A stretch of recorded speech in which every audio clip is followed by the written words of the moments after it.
Hey, what's up guys? I'm Mr. Chris with Infotainment.com. Today we're in a 2022 Ford Explorer. We're going to be swapping out our original instrument cluster for a full digital cluster. So if you're interested in this upgrade, stay tuned. I'm going to show you how to get it done. Alright, so what you actually need to pull off to get this cluster out, it's a pretty simple process, but you do have to take some of your center stack apart. Basically, we're going to be popping this off, the screen, and this entire AC vent panel. But where we're going to start is at the steering wheel. You want to pull the steering wheel out and down as much as it'll go. We'll lock that back into place. And we're going to start right below our instrument cluster. There's this plastic panel right here.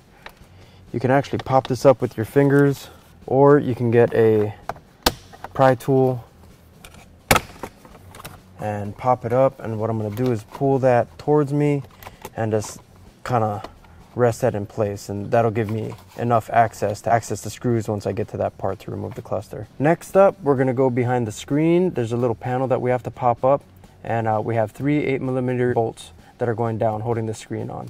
Alright, and what I like to do is you can use a panel tool. I'm going to grab a small little flathead and kind of just pull up on one of the sides.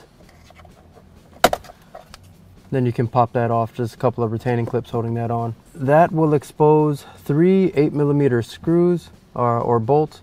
There's one in the center and there's 2 kind of recessed down in here. So you will need some kind of an extension.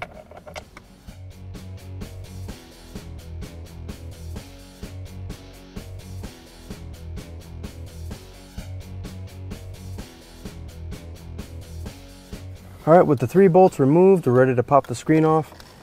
This is just held in with some clips so we can pull straight back. We'll flip this around so we can access our connector that's plugged into our screen.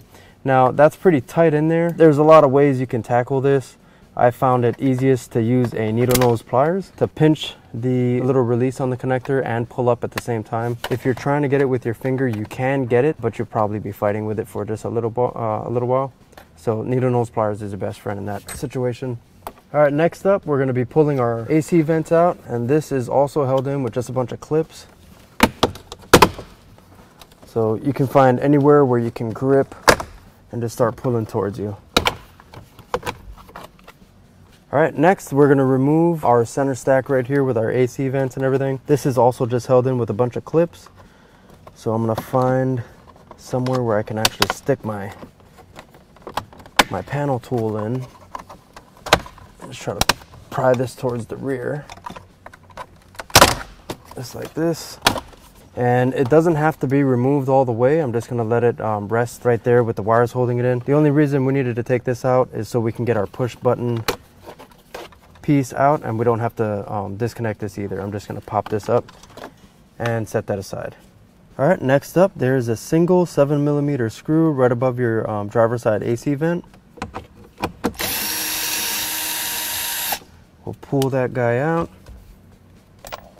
All right, then this surrounding panel will just pull out straight towards you as well. On the very far side, driver's side AC vent, there's this silver trim down here. As you're pulling this top panel out, that may come with it, just like that, which is totally fine. Oops. But once you have this unclipped from your dash, that's all you have to do, and that'll expose all 4 of these 7mm screws that you need to access to pull your cluster. All right, so we'll pull these 4 out.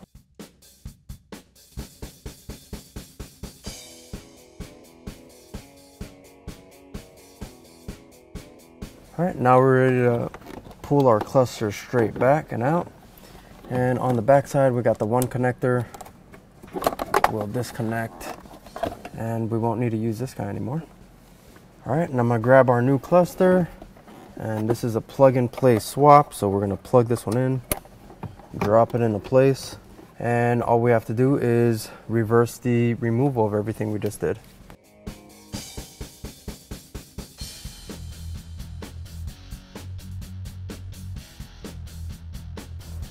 All right, when it comes to putting your cluster bezel back in, this can be a little tricky, but what I'm gonna do is pop this silver part in first, and I'm gonna fish around this top part so that it slides into the clips on the bottom first. Clip those into place, and then press down on the top.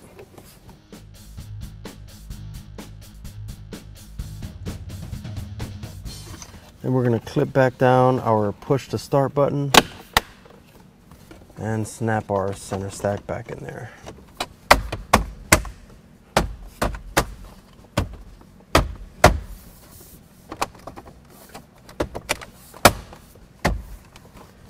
Alright, then we have our dual center AC vents. We're going to snap that back into place.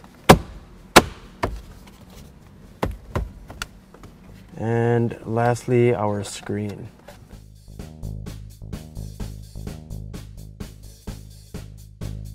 When you're putting the screen back in, be mindful it is a screen, so don't like smack it super hard in any one spot. Alright, next up we have the 3 8mm right behind the screen. Get these put in place. If you need to, a magnet definitely helps in this situation.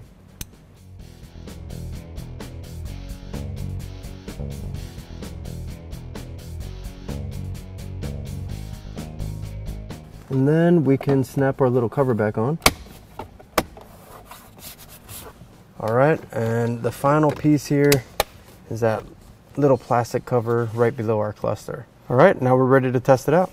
Alright, before I turn this on, I did want to mention that when you do place an order for a full digital cluster or any cluster upgrade from us, these are pre-programmed by our techs here for the correct mileage, the VIN, and all that information. So be sure to fill out the mileage form on our website when you place this order to expedite the process. That way, when it comes, it'll be a plug-and-play swap for you. You'll plug it in, everything will be good, the mileage will be correct. All right, let's turn it on and see what it looks like.